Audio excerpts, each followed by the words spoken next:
My name is Claire Morrison. I am 39 years old. Last Thursday, my husband sat beside our daughter in a family therapist's office and asked me to admit that I had stopped trying. Daniel said it softly. That was his talent. He could make a lie sound like concern. Then he nodded toward Sadie and said, "She deserves honesty." I reached under my chair and pulled out a gray storage tote. Red refusal labels covered the lid. Inside were every birthday gift, book, letter, and small package I had sent our daughter for 9 months. Sadie had never seen a single one. Daniel's face changed when the tote touched the carpet. It was only a flicker. Sadie missed it. The therapist did not. I had spent most of that year wondering whether my daughter truly wanted me gone.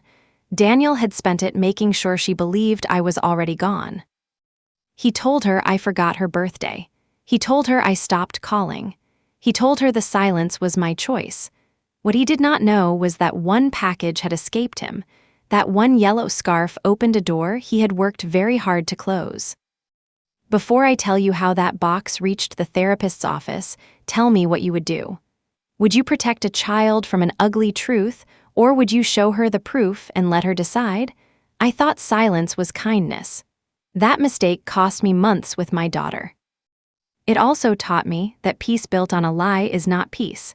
It is just control with a softer voice. I met Daniel when I was 22. We were both standing in line at a campus coffee shop in Greensboro. He made a joke about the broken card reader. I laughed harder than the joke deserved. He had an easy smile and a patient way of speaking. Nothing seemed to rattle him. I was finishing my degree in physical therapy. He was studying business. I planned everything. Daniel made everything feel simple. At first, that felt like balance. We married 3 years later. Sadie was born the following spring.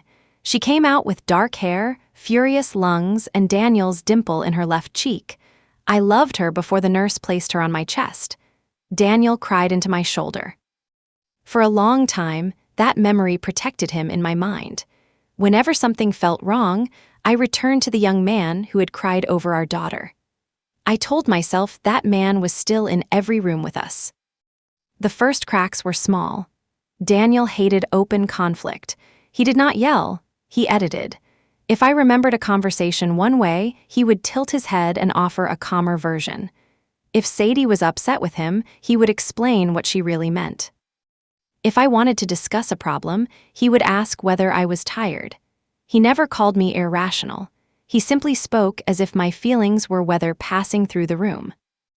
I helped him do it. That is the part I have to own. I was good at fixing bodies. I taught patients to trust pain without letting pain control them. At home, I avoided every ache that might threaten the shape of our family. Daniel said I overreacted. I tried to react less. He said I made Sadie anxious. I softened my voice. He said she needed one calm parent. I worked harder to prove I could be that person. Sadie was 13 when the distance between us became visible. She had always been close to me. We made pancakes on Saturday mornings. We watched old mystery movies and guessed the ending. Then she started keeping her door closed. That was normal. I knew teenagers needed privacy. What was not normal was the way Daniel stood between us whenever she was upset.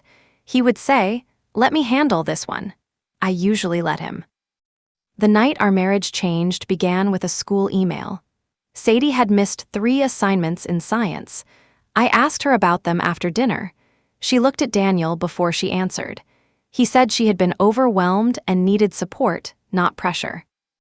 I said I was offering support. He said my face did not look supportive. Sadie pushed back her chair. Then Daniel told her, "This is why I try to protect you from these talks." I stared at him. He had said it as if I were a storm warning. Sadie left the room. I asked Daniel what he meant. He kept loading the dishwasher. He said our daughter had been afraid of disappointing me for years. I asked when she told him that.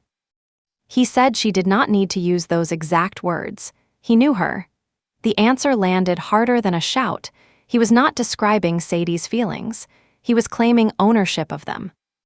That argument lasted 2 hours. Daniel remained calm. I did not. I cried. I raised my voice once. He lowered his. Every time I tried to return to the school email, he moved the conversation toward my tone. By midnight, we were no longer discussing missed assignments. We were discussing whether my presence made the house tense. Daniel suggested a short separation. 2 weeks, he said. Give Sadie room to breathe. I should have refused. I should have asked Sadie what she wanted with a counselor present. Instead, I looked toward her closed bedroom door. I imagined her listening to us. I felt ashamed. My clinic had a furnished apartment above an office we sometimes used for visiting therapists. It was empty. I agreed to stay there for 2 weeks. I told myself I was protecting my daughter from conflict. Daniel told me I was finally putting her first. I packed on a Sunday morning in late August. Sadie sat on the porch steps with her knees pulled to her chest. I told her the apartment was 20 minutes away. I said I would call every night. She nodded without looking at me. Daniel stood behind the screen door. When I hugged her, she went stiff for 1 second. I felt it. Daniel saw me feel it. He said, "Do not make this harder than it has to be." The apartment smelled like dust and lemon cleaner. It had 1 bedroom, a tiny stove, and a couch covered in brown fabric. I placed my suitcase on the floor and called Sadie that evening. The call went to voicemail. I left a simple message. I told her I loved her. I said I was nearby. I called again the next night. Voicemail. On the 3rd night, Daniel texted me. Sadie needed space. He asked me not to overwhelm her. I believed him because I was scared not to. If Sadie really felt relieved without me, showing up at the house might prove every bad thing Daniel had said. I asked how long she needed. He said, "Let her lead." That sounded reasonable. It also gave him complete control. I did not see that yet. I sent Sadie a message every morning and one every evening. None showed as delivered. Daniel said her phone was acting up. At the end of the first week, I drove to the house. I brought the blueberry muffins Sadie liked. Daniel met me on the porch and closed the door behind him. He did not take the muffins. He said Sadie had cried after seeing my car through the window. I asked to speak to her for 1 minute. He said no. Then he lowered his voice and told me that loving her meant respecting her limits. I went back to the apartment with the muffins on the passenger seat. They tipped over at a red light. Blueberries rolled under the dashboard. I pulled into a pharmacy parking lot and cried against the steering wheel. My first instinct was to call Daniel and apologize for coming. That should tell you how far inside his version of our family I had already gone. The 2 weeks ended. Daniel asked for 2 more. He said Sadie was sleeping better. Her schoolwork had improved. She was laughing again. I wanted those things for her. I also wanted to know why her healing required my disappearance. When I asked, Daniel said, "You are making this about you." I signed a month-to-month lease on the apartment. It felt temporary. I kept half my clothes in the suitcase. Sadie's 14th birthday was in October. For years, I had hidden small gifts around the house and sent her clues. That year, I could not enter the house. I made a care package instead. I wrapped a silver charm bracelet, a mystery novel, cinnamon candy, and a card. The charm was a tiny maple leaf from our yard. I wrote, "No matter where we are, I am still on your team." I mailed it with signature tracking. The package returned 6 days later. A red label crossed Sadie's name. It said the recipient had refused delivery. I called Daniel. He answered on the second ring. He said Sadie had seen my name on the box and started shaking. He said she asked him to send it back. I could hear dishes in the background. I asked to hear her say it. Daniel became quiet. Then he said I was refusing to respect her pain. I held the box against my chest after the call. The tape was untouched. Even the corner I had folded badly was still sealed. I placed it in the apartment closet. I did not open it. If Sadie had refused it, I wanted the gift to remain hers. I told myself she might ask for it later. That was the first package in the gray tote, though I had not bought the tote yet. A week later, I asked Daniel to meet with a marriage counselor. He agreed, then canceled twice. The third appointment happened by video. He sat in our bedroom. I sat at the clinic apartment table. Daniel said the separation was not punishment. He said Sadie needed emotional safety. The counselor asked whether Sadie had her own therapist. Daniel said she was not ready. He spoke for her even when she was not in the room. The counselor asked what direct contact I had with Sadie. I said none. Daniel looked surprised. He said he had offered her every message. He claimed she deleted them without reading. I asked why my texts never showed as delivered. He said he did not understand technology. That was not true. Daniel managed 6 sales teams through his phone. He could reset a conference system from an airport lounge. Still, I let the answer pass. After the session, I bought a new phone and added a second number. I texted Sadie from it. The message showed delivered. 5 minutes later, the bubble changed. I had been blocked. Daniel called almost at once. He said I had frightened her by using an unknown number. He told me not to go around him again. That phrase stayed with me. Around him, not around a rule, not around a therapist, around him. I began sending one small item each Friday. Nothing expensive. A paperback from a series she loved. A packet of watercolor paper. A pair of fuzzy socks. Each package included one short note. I never criticized Daniel. I never asked Sadie to choose. I wrote about the maple tree, my patients, and the stray orange cat behind the clinic. Every package came back. Each label said refused by recipient. By Thanksgiving, there were 7 packages in the closet. I bought a gray storage tote because the cardboard was bending. I lined the packages inside by date. I still did not think of them as evidence. They were simply things waiting for my daughter. That is how hope looked then. It looked like unopened gifts stacked in a plastic box while the person who wanted them was told they did not exist. Thanksgiving was the first holiday I spent without Sadie. My coworker Nina invited me to her sister's house and gave me the seat nearest the kitchen door. At 4, Daniel posted a photo of himself and Sadie beside our maple tree. The caption said, "Grateful for peace."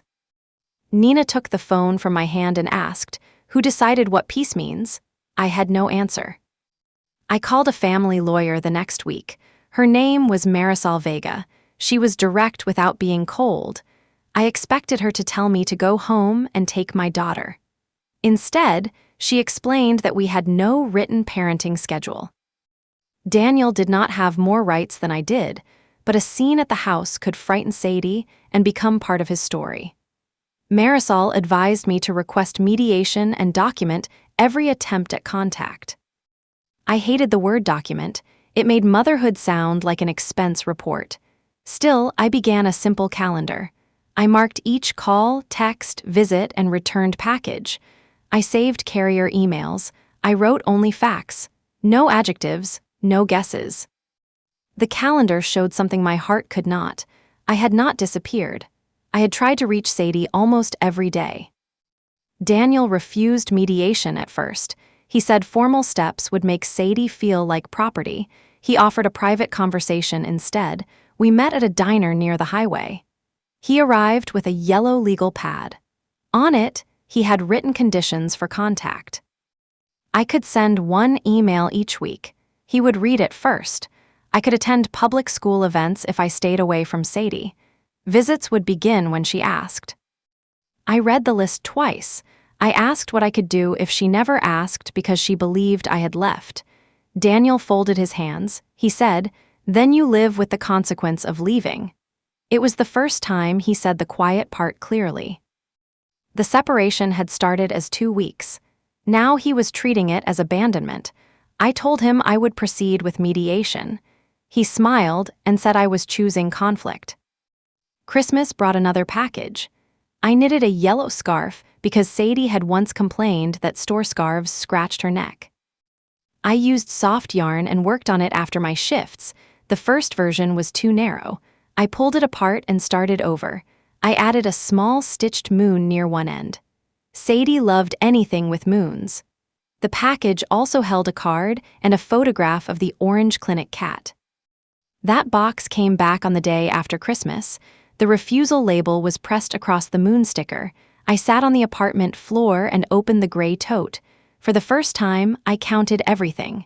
10 packages, 2 flower receipts, 4 returned letters. I picked up the birthday box and almost tore it open. I wanted the bracelet back. I wanted some sign that these things still belonged to me. I stopped. They belonged to Sadie. I spent Christmas evening at Nina's apartment. We ate takeout noodles and watched a terrible holiday movie.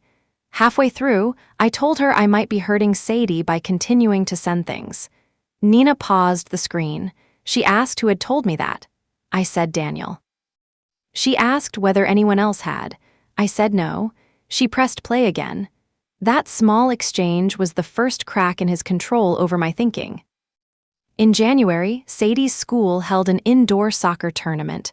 The schedule was public. I told Daniel I planned to attend. He replied that Sadie did not want me there. I asked him to let her tell me through the school counselor. He did not answer. I went anyway. I sat in the top row, far from the team benches. I wore a gray coat Sadie knew. I wanted her to see me without feeling cornered. She noticed me during warm-ups. Her foot stopped on the ball. For 1 second, her face opened. She looked shocked, then hopeful. Daniel walked down from the bleachers and spoke into her ear. Sadie's shoulders tightened. She looked at me again and turned away. After the game, Daniel moved between us near the exit. He said I had ruined her concentration. Sadie stood behind him. I said her name. She looked at the floor. I made a mistake then. I stepped around Daniel and reached for her hand. Sadie jerked back. Her eyes filled with tears. Daniel said, "See?" loud enough for other parents to hear. I froze. I apologized to Sadie and left. In the parking lot, I could barely fit the key into my car. Daniel sent a message before I reached the road. He wrote that my behavior proved I could not honor boundaries. For 3 days, I believed him. I canceled the next package. I did not call. The silence felt like a punishment I deserved. Then Marisol asked me to describe the soccer scene in order. When I reached the moment Daniel whispered to Sadie, she stopped me. She asked what he said. I did not know. That mattered. I had treated Sadie's reaction as evidence against me without knowing what story reached her first. I mailed the canceled package on Monday. It held a set of charcoal pencils and a note. I wrote, "I am sorry I surprised you at the game. I will not approach you without warning again. I am still here." The box returned before Friday. Daniel texted that my apology was manipulative. I added the label to my calendar. Then I signed the mediation request Marisol had prepared. The first mediation date was set for March. Daniel delayed it because of work. A second date was offered. He said Sadie had exams. Marisol warned me that delays were common, but they could not continue forever. I tried to be patient. Meanwhile, the gray tote grew heavier. I began to understand that patience and surrender can look alike from the outside. The difference is whether you are still moving. The first major turn came from someone I had never met. Her name was Ms. Porter, the school counselor. She called my clinic on a Tuesday afternoon in February. She said Sadie had written something concerning in a class reflection. It was not about self-harm. It was about being unwanted. Sadie had written that her mother had moved away and begun a new life without her. I sat down on the floor of an empty treatment room. I told Ms. Porter I lived 20 minutes away. I explained that I called and wrote. She became very quiet. Then she asked whether I had received the school's family updates. I had not. Daniel had changed the primary email on Sadie's account. He had also listed himself as the only contact for routine counseling matters. My name remained for emergencies, which was why Ms. Porter found me. She could not share every detail without Sadie's consent. I understood. She did tell me one thing. Sadie believed I had not sent a birthday card. The words moved through me like cold water. I asked Ms. Porter to tell Sadie that I loved her. She said she would encourage direct communication in a safe setting. She also recommended family therapy. I thanked her and went into the staff restroom. I was sick in the sink. That evening, I called Daniel. I did not mention Ms. Porter's private comments. I asked why the school had removed my email. He said the system had been cleaned up after I moved. I told him I had never authorized that. He said it was a clerical issue. Then I asked whether he had told Sadie I sent nothing for her birthday. He paused. It was brief, but I heard it. Daniel said Sadie had decided that returned gifts did not count. I asked how she could decide that if the boxes were unopened. He said he showed her the labels. That made no sense. The labels faced outward only after the carrier returned the packages to me. When I said that, his voice hardened. He told me I was interrogating him. Then he said Sadie was finally stable and I was trying to drag her backward. I ended the call. That was new for me. Daniel usually ended our conversations after explaining why I was wrong. I sat at the clinic table with my phone in both hands. The gray tote was beside the couch. For the first time, I considered that Sadie had not refused anything. The thought was almost too hopeful to touch. Hope can hurt when it arrives after months of shame. Marisol requested the delivery records from each carrier. Most records were basic. They listed the address, the date, and the phrase refused by recipient. One company had more detail. Its system included the initials of the person who refused the package at the door. The initials were D.M. Daniel Morrison. There were 5 entries. Each one matched a box in my tote. I printed the page at the clinic. The paper was warm when it came out. I read the initials until they blurred. I had expected anger. What I felt first was relief. My daughter had not looked at my name and rejected me 5 times. Daniel had done that. Then the relief turned sharp. He had watched me doubt my own child. He had answered my calls and described tears that may never have happened. I confronted him in writing.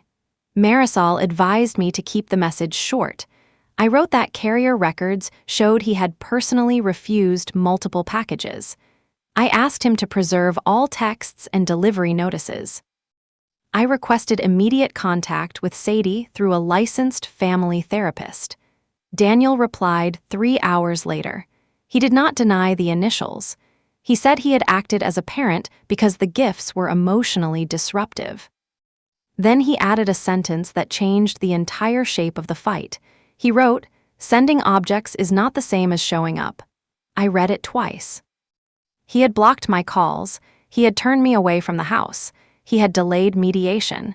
He had stood between Sadie and me at the game. Now he was using the distance he created as proof that I had chosen distance. Marisol called that pattern gatekeeping. I called it a trap. If I respected the space Daniel claimed Sadie wanted, I was absent. If I tried another route, I was intrusive. If I sent gifts, I was bribing her. If I stopped, I did not care. There was no action I could take inside his rules that would make me a loving mother. The rules were designed to reach one conclusion. The mediation finally happened in early March. We met by video. Daniel wore a blue button-down shirt and used the home office as his background. I sat in Marisol's conference room. The mediator asked each of us to state our goal. I said I wanted safe, direct contact with Sadie and a written parenting schedule. Daniel said he wanted to protect her from emotional pressure. He described the separation as my decision. He said I left after a routine disagreement. He said Sadie repeatedly declined contact. He said I responded with surprise appearances and gifts. Every fact had a piece of truth inside it. That was what made his story dangerous. I had left the house. I had gone to the game. I had mailed packages. He removed everything he had done between those moments. When it was my turn, I held up the delivery page. Daniel leaned toward his screen. I explained that he had refused the packages himself. The mediator asked whether that was true. Daniel said yes. He called them unwanted deliveries.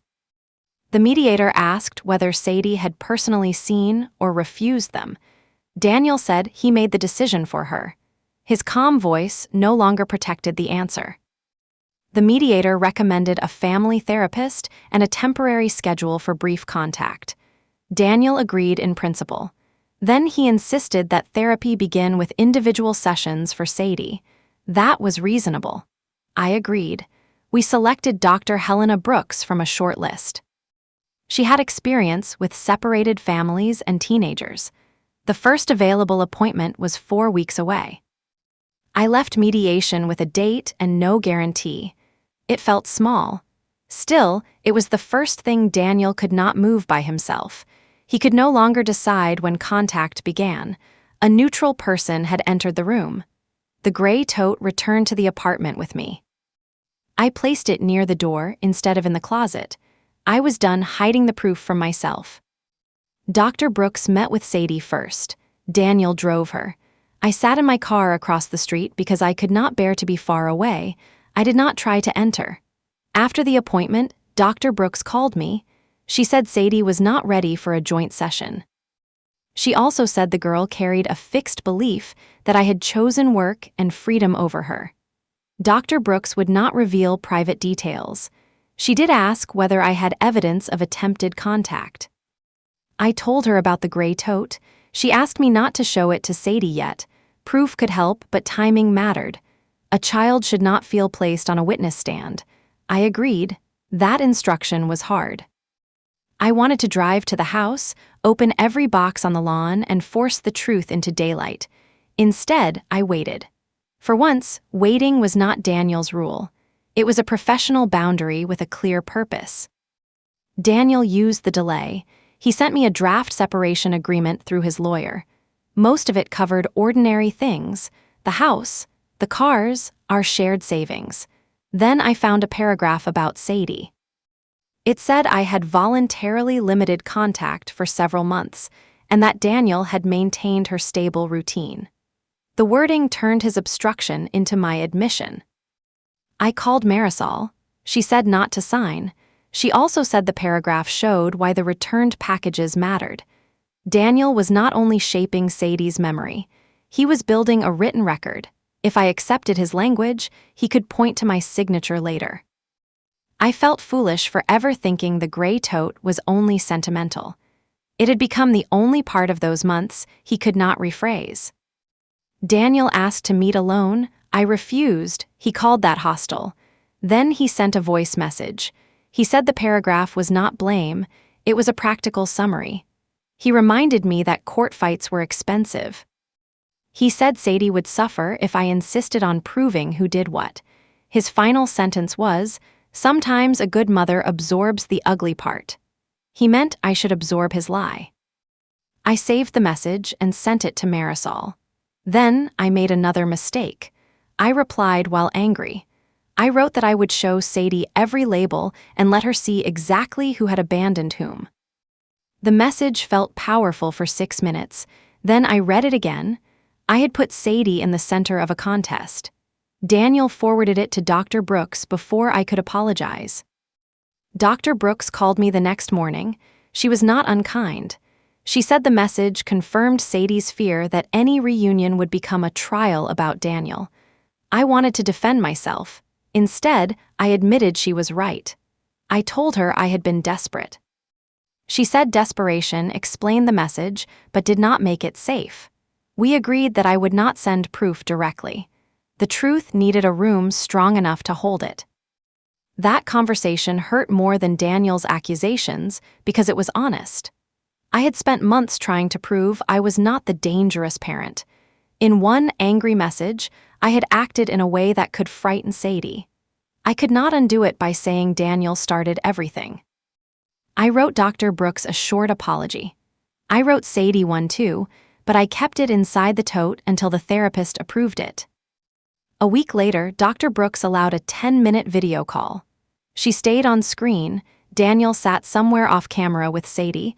I could hear his chair move. Sadie appeared in a green sweatshirt. Her hair was shorter than the last time I had seen it. That small change broke my heart. I told her it looked good. She thanked me. We spoke about school, the Orange Clinic cat, and nothing important. At the end, I said I loved her. Sadie looked past the camera. Then she said, "Okay." The call ended. I cried afterward, but not because she failed me. She had shown up. 10 minutes was more than I had been allowed in months. Dr. Brooks later said Sadie remained guarded, yet curious. Curiosity was a door. I promised myself I would not kick it open. 2 days later, a clerk from a shipping store called me. Her name was Keisha. She had found a package behind a counter while clearing old holds. It was the yellow scarf box from Christmas. Daniel had brought it there months earlier and asked the clerk to mark it refused.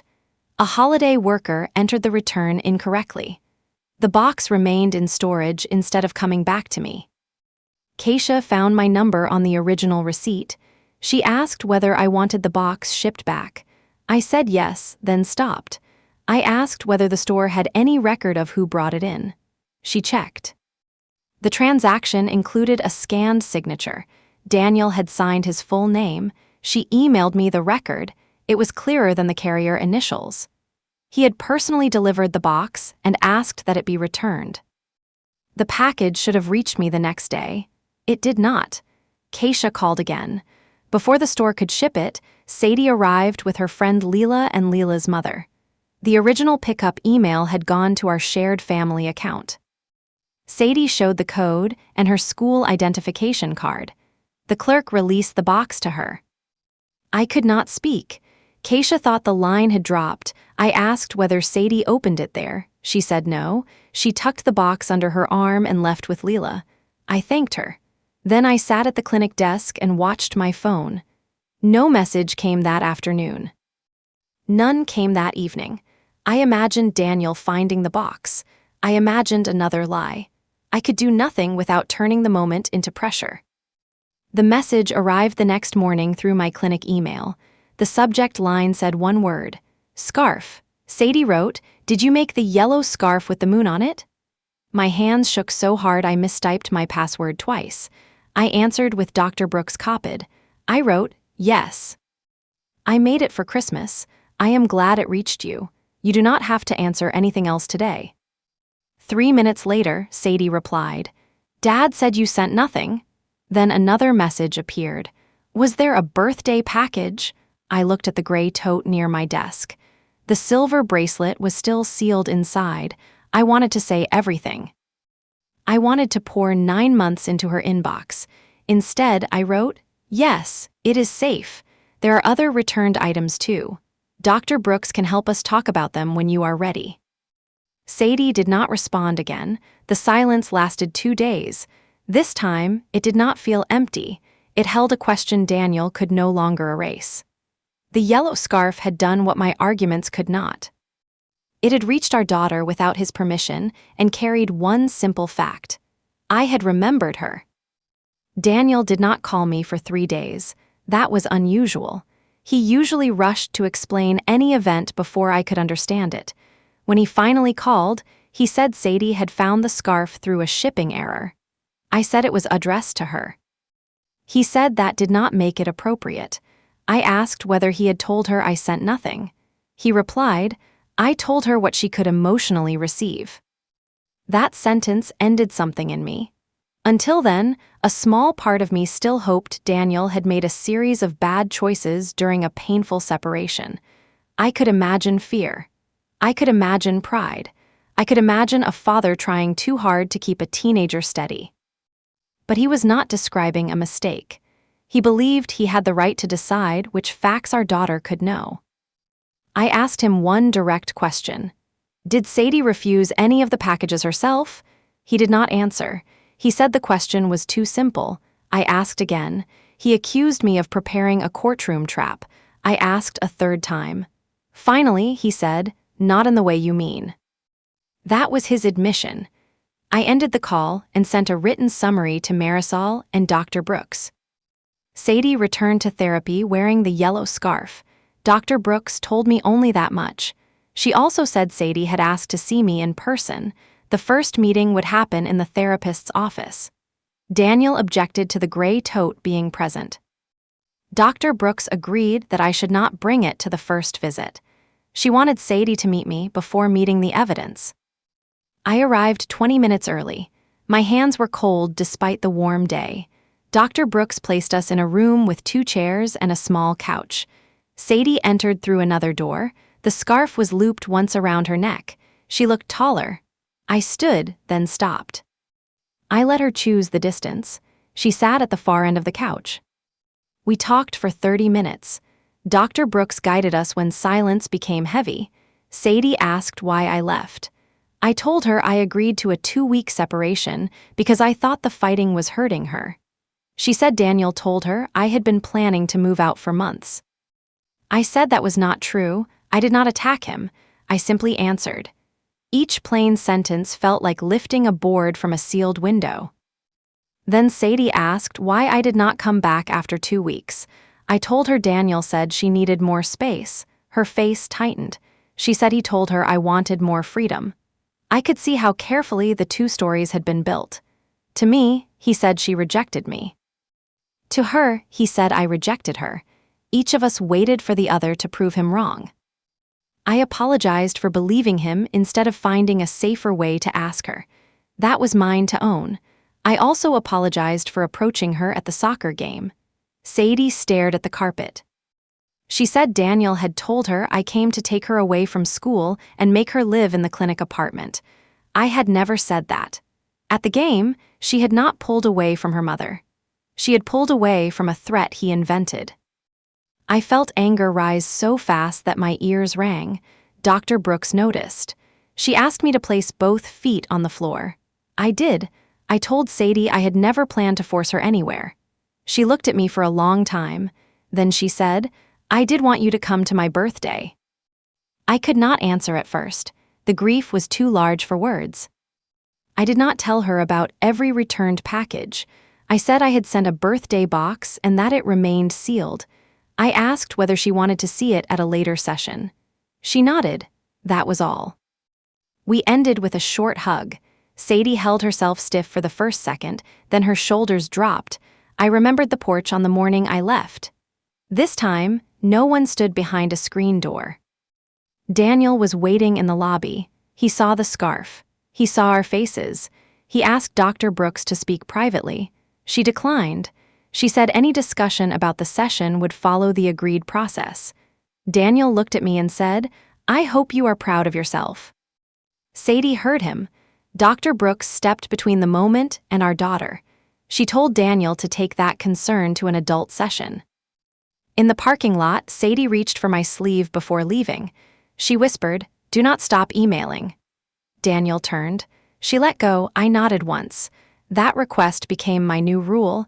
Not Daniel's rule, Sadie's. I sent 1 email every evening. Some were only 2 lines. I never asked for a reply. She answered about half of them. Our conversations stayed ordinary at first.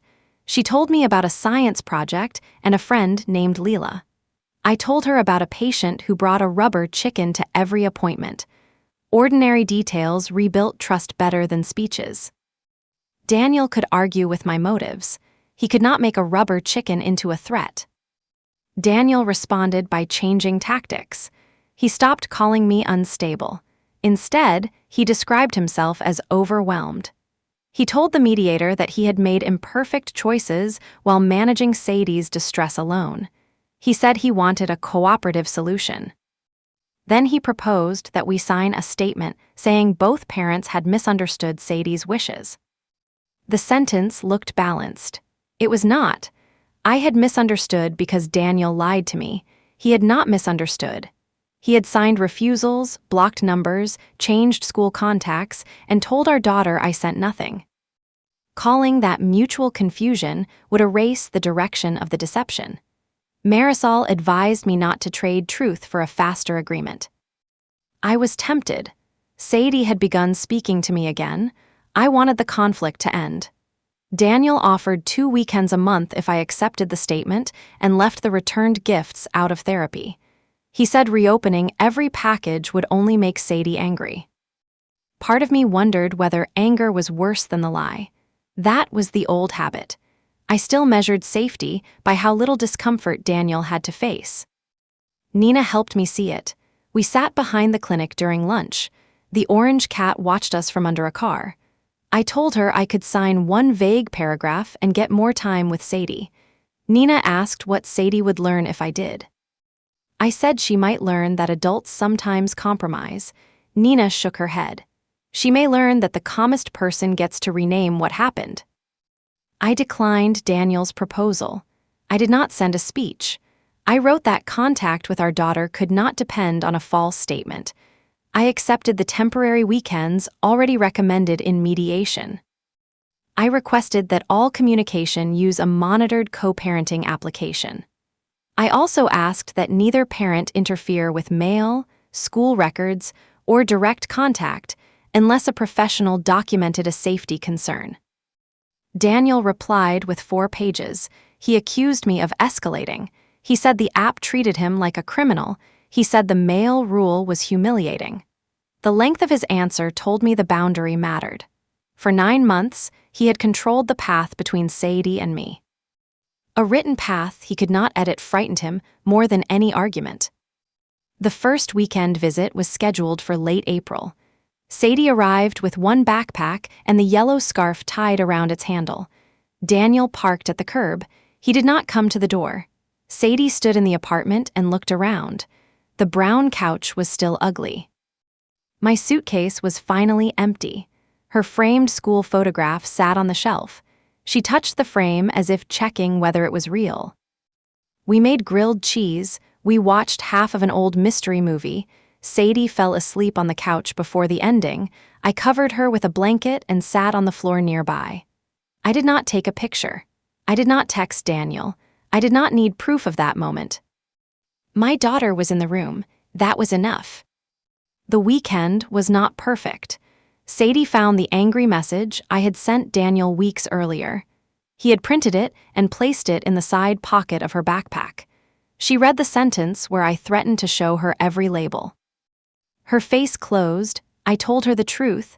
I had written it while furious. I said it was wrong to make her the audience for our fight.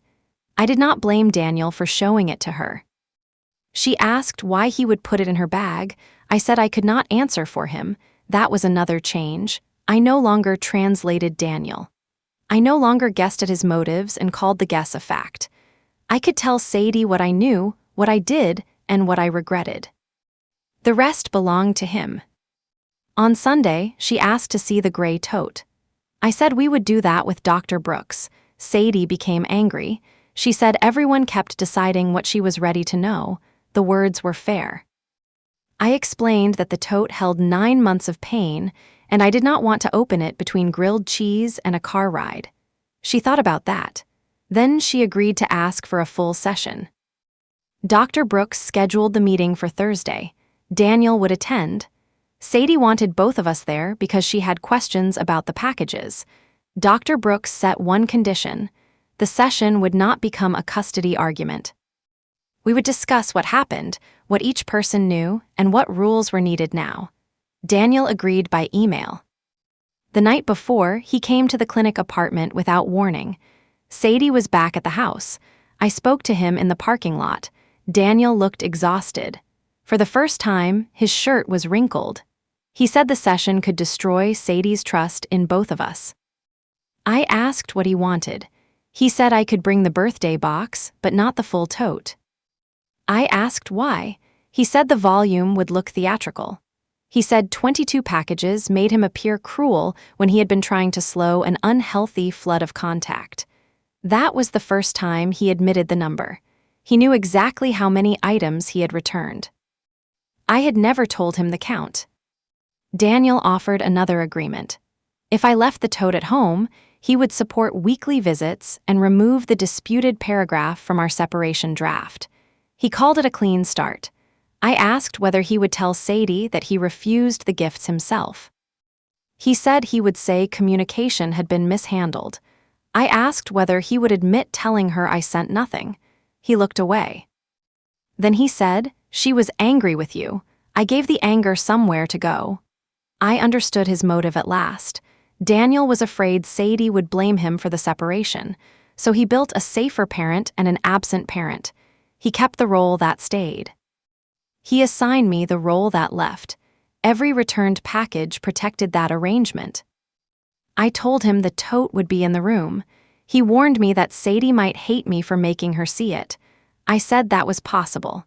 I also said she had the right to hate the truth before she learned to live with it. Daniel shook his head and called me reckless. I went upstairs without answering. That night I opened the tote. There were 22 items: the birthday box, the yellow scarf's empty shipping box, which Sadie had returned to me after keeping the scarf. Books, art supplies, socks, candy, and cards, nothing extravagant. Together, they looked enormous. I placed them back in date order. Then I added my apology letter on top. I slept badly. In the morning, I carried the tote down the narrow stairs. The plastic edge pressed a red line into my palms. I could have asked Nina to help. I did not. The weight belonged to the story I had agreed to carry alone for too long. I wanted to feel exactly how heavy it had become. At the therapist's office, Daniel and Sadie were already seated. Sadie wore the maple leaf bracelet. Daniel had a typed timeline on his lap. Dr. Brooks placed an empty chair beside me for the tote. I sat down. Daniel began by saying he hoped we could focus on healing instead of blame. Then he looked at Sadie and said, "Your mother and I both made mistakes." That was when he asked me to admit I had stopped trying. He said I left the house, accepted months of distance, and replaced presents with packages. He said Sadie deserved honesty. I reached under my chair and pulled the gray tote into the space between us. Red refusal labels covered the lid. Daniel's face changed. The story had finally caught up to its beginning.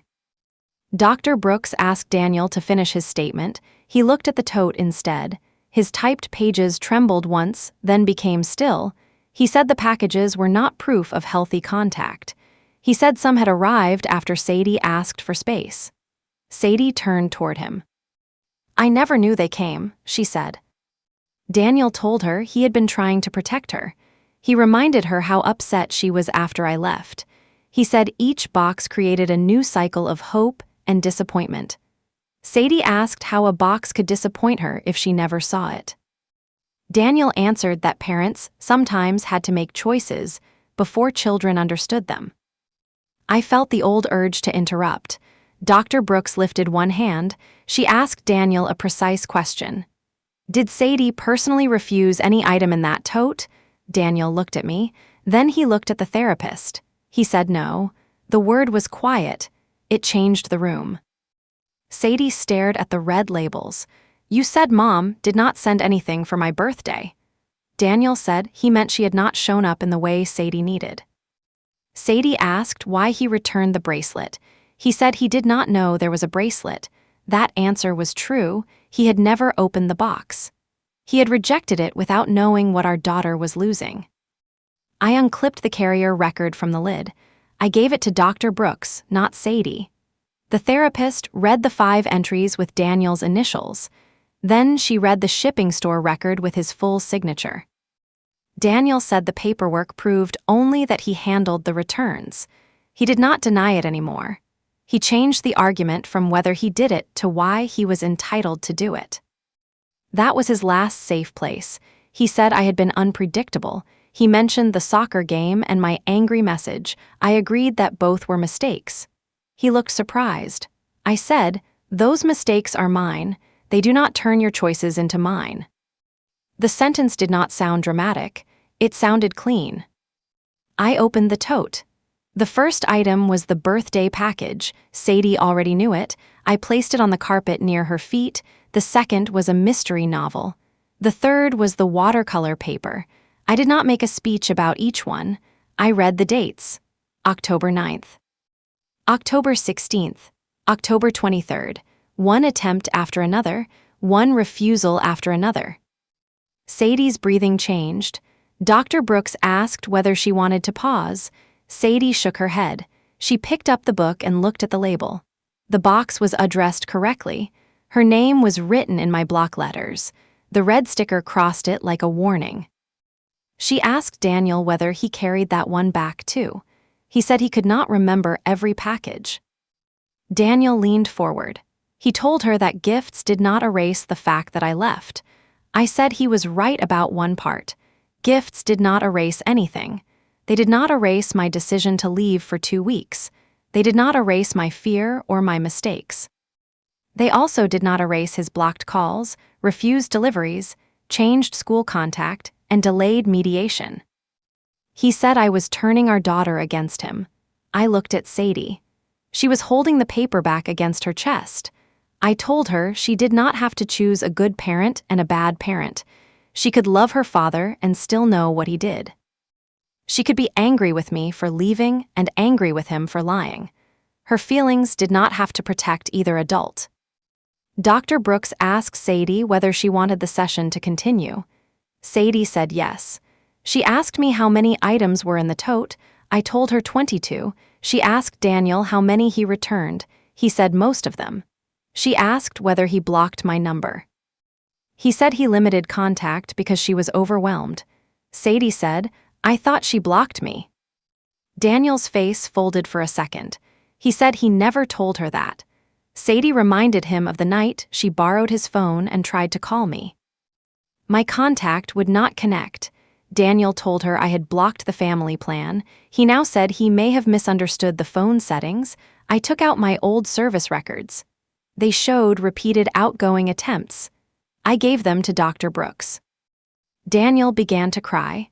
The sight still moved me because he was not a stranger. He had run behind Sadie's first bicycle and slept beside her hospital bed when she had pneumonia. Then he told us the truth. When I left, he feared I would take her and make him the weekend parent. He returned one box, lied about it, and kept returning the others to protect that first lie. Fear explained the beginning. It did not excuse the system he built. Sadie asked why he did not tell her when the scarf appeared. Daniel said he hoped the package would seem like an exception. She looked down at the yellow fabric tied to her bag. It was not an exception, she said. It was the one you missed. No one spoke for several seconds. I reached into the tote and removed the apology letter I had written after my angry message. I gave it to Sadie. I told her she could read it later.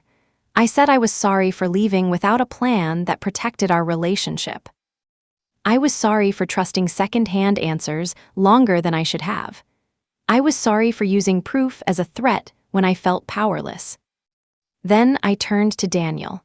I said I would not apologize for bringing the tote. I would not sign an agreement that called his decisions mutual confusion.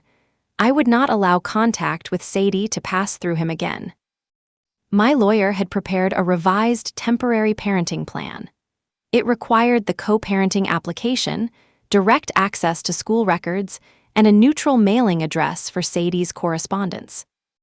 I placed the plan on the table beside his typed timeline. Daniel said he had not agreed to it. I said I knew. I had filed the request that morning. The court would decide if we could not. That was the irreversible action. I was no longer asking the person who built the gate to approve a key. Daniel looked at Dr. Brooks. He asked whether this was what healing looked like. She said healing required safety, and safety required facts that did not change with the speaker. She also said Sadie should not be asked to manage either parent's reaction. Daniel folded his timeline in half. Sadie asked what would happen next. I told her the adults would work out the schedule. She would have direct contact with both of us. No one would return her mail. No one would speak for her when she could speak for herself. She asked whether she had to read every letter that day. I said no. The tote was hers, but her time was hers too. She pulled the birthday package onto her lap. Then she chose 3 more boxes. She left the others in the tote. That choice mattered. I had brought proof, but I did not turn it into another form of control. She could open one item or all of them. She could be grateful, angry, numb, or tired. The truth did not require a performance. Daniel told Sadie he was sorry she had been hurt. She asked whether he was sorry he returned the gifts and told her I stopped trying. For a moment, he reached for softer words. Then he said yes. He admitted he had been afraid she would choose me. Sadie answered, "You made me think she did not choose me." That was the consequence he could not edit. I did not celebrate. I did not feel victorious. I felt the room settle into a painful kind of order. Sadie knew I had kept reaching. Daniel knew his calm voice no longer controlled the record. I knew telling the truth could protect my daughter without asking her to hate her father. The session ran past its scheduled end. Daniel agreed to the next weekend, direct messages, and the co-parenting application while the court reviewed my request. The remaining packages would stay with Dr. Brooks until Sadie chose what to take. Outside, the afternoon was bright and windy. Daniel carried nothing. I carried the gray tote. Sadie carried the birthday box and the paperback. The yellow scarf moved against her backpack. At the cars, she hugged me. Then she hugged her father. Love did not divide into neat teams. The truth did not require it to. The court approved a temporary plan 2 weeks later. There was no dramatic hearing. Our lawyers exchanged documents, and the judge signed practical rules. I received direct school access and regular parenting time. All messages moved to the co-parenting application. Mail for Sadie could no longer be refused by either parent. Daniel followed the order because it was written.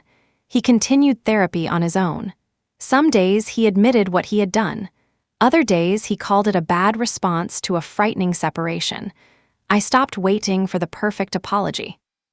Accountability was now built into the structure, not dependent on his mood. Sadie and I rebuilt slowly.